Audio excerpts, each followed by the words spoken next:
desde aquí. Entonces esta estructura tracciona, hay que llevar las cargas hacia aquí, hacia la parte de atrás para que esto no se vuelque. No se construyó porque no ganó el concurso, pero hubiera podido ganar. Y esta estructura, hicimos una vez un artículo para una publicación y la calculamos para hacer el artículo y funcionaba. O sea, era posible.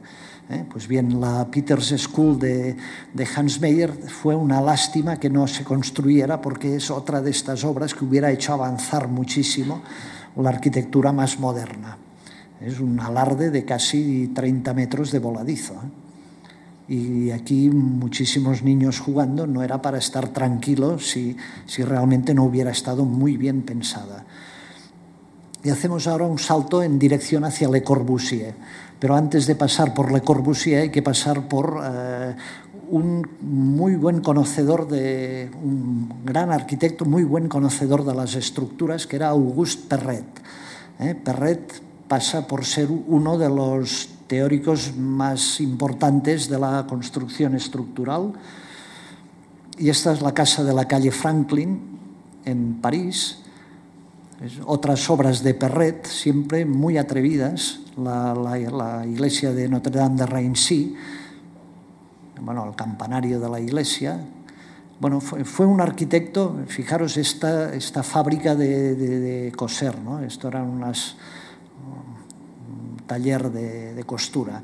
Bueno, el atrevimiento que tiene, el desparpajo que tiene Perret, y Perret formó a Le Corbusier. Le Corbusier viene del estudio de Perret y no es rara la evolución de Perret hacia Le Corbusier, porque Le Corbusier va más lejos, es más radical, y entonces propone ya en la Casa Dominó, en la década de los años 20, 1910 y tantos, propone la Casa Dominó, donde ya utiliza losas o forjados planos, pilares, es decir, ya la construcción moderna actual.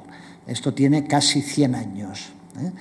Luego lo repite un poco más tarde en la Casa Saboya, vuelve a construir con los mismos principios, y Le Corbusier se lanza a la construcción de gran calidad estructural. Era muy amigo de Jean Prouvé, Le Corbusier. Jean Prouvé es uno de los grandes estructuristas de la historia. Y yo creo que debió tener una influencia importante Prouvé en Le Corbusier. Bueno, hace Le Corbusier pues, el convento de la Tourette, Notre Dame de Ronchamp y otras muchísimas obras estructuralmente apasionantes. Quizá las más atrevidas, por ejemplo, la Unité d'Habitation, esta de aquí con estas supervigas, apeando muchísimos pilares en voladizos extraordinarios. Bueno, era una personalidad que dominaba muy bien la técnica estructural. Esta es la de Firminy.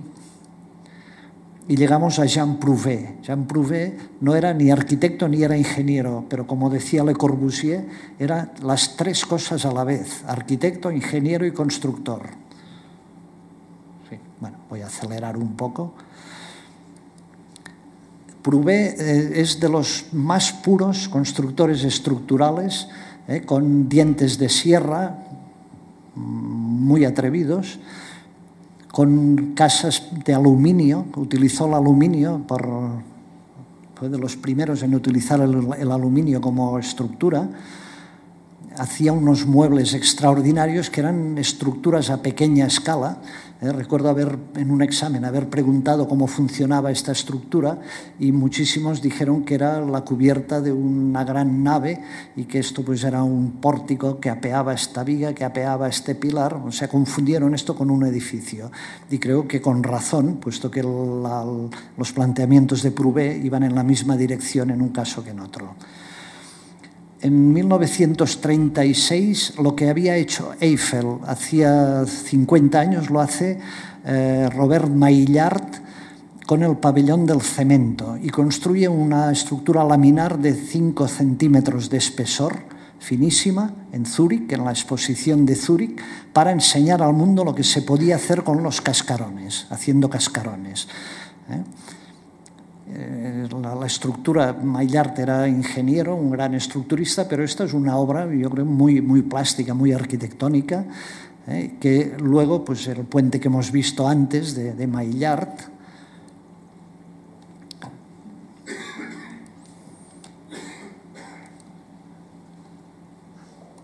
Voy a ir un poco deprisa y si no me pararé en el high-tech y dejaré de explicar el high-tech, que es la última parte. No, por Dios, no. 6. ¿Qué? ¿Aprieto aquí? Atrás. Ya, pues ya. Bueno, falta un cuarto. Sí.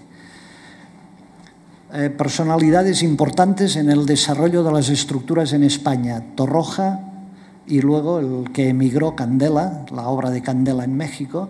Torroja básicamente por sus construcciones postensadas, o sea, por aquí hay tensiones incorporadas, las cúpulas del mercado de Algeciras, el frontón de Recoletos, con una estructura absolutamente enigmática, muy difícil de interpretar, pero cuando la dominas, pues es fascinante. El hipódromo de la Zarzuela son las 3 obras clave de Torroja, que también representaron pues, una evolución en nuestro país, especialmente aquí en España, pero Torroja fue famoso a nivel internacional.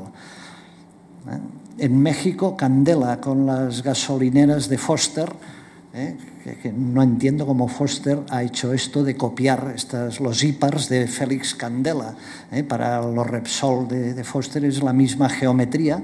Esto lo inventó Candela hace 50 o 60, unos 60 años, en los años 50 más o menos. Los IPARs. Las estructuras laminares de sus iglesias, sus mercados, sus restaurantes, con láminas de 4 centímetros de espesor y con unas luces bastante grandes, del orden, yo creo que bien de unos 18 o 20 metros. Kioscos de Félix Candela, es decir, un tipo de arquitectura absolutamente único. Para encontrar algo parecido tendríamos que remontarnos a Uruguay y a la figura de Eladio Dieste. Eladio Dieste ahora empieza a ser conocido. Hace 15 años nadie sabía nada de él y, sin embargo, tiene una arquitectura maravillosa. Es ingeniero de origen español, de abuelos españoles o padres españoles, y construye claramente por lo que llamaríamos por la forma. Es decir, las geometrías han de ser tales que no haya momentos flectores, que solo haya compresiones puras o tracciones puras cuando es otro tipo de estructura, pero evitar momentos flectores y cortantes. Darle a la geometría una importancia. Por ejemplo, está la iglesia de la Atlántida, este es uno de sus silos con formas curvas. Un mercado en Portalegre, en Brasil, cerca de la frontera con Uruguay, y polideportivos con bóvedas finísimas de ladrillo armado. Dieste incorporó la armadura entre las láminas de ladrillo. Es una construcción adecuada al país, un país pobre, Uruguay. Construyen con ladrillo, los encofrados, como la mano de obra es muy barata, pues se hacen encofrados que aún así se racionalizan muchísimo, y la construcción es muy aparentemente primitiva, pero estupenda. Y hacemos un salto en el mismo tiempo, quizá un poco antes, en una de las obras curiosas, que es el circuito automovilístico de la Fiat en Turín, un circuito interno de la Fiat, que es un proyecto que se llama el lingoto de la Fiat, de un ingeniero, en este caso, en alguna parte he leído que también era arquitecto, que era Maté Trucco. Fijaros las rampas que hay por aquí, la apariencia vegetal que tienen, o sea, es como inventarse un lenguaje que Pierluigi Nervi vuelve a intentar en una línea parecida con sus paraguas, ¿no? Elementos enormes de 16 metros de luz para la cubierta de pabellones de la Feria de Muestras de Turín. Estos son las naves de la Feria de Muestras de Turín, parcialmente prefabricadas por elementos, con una estructura atrevidísima. Los hangares de la Segunda Guerra Mundial de Pierluigi Nervi. Claro, estamos viendo inventos uno detrás de otro. O sea, personalidades tan potentes que se inventan la arquitectura desde la estructura. Es decir, la imagen en Nervi creo que es mucho más importante. El Nervi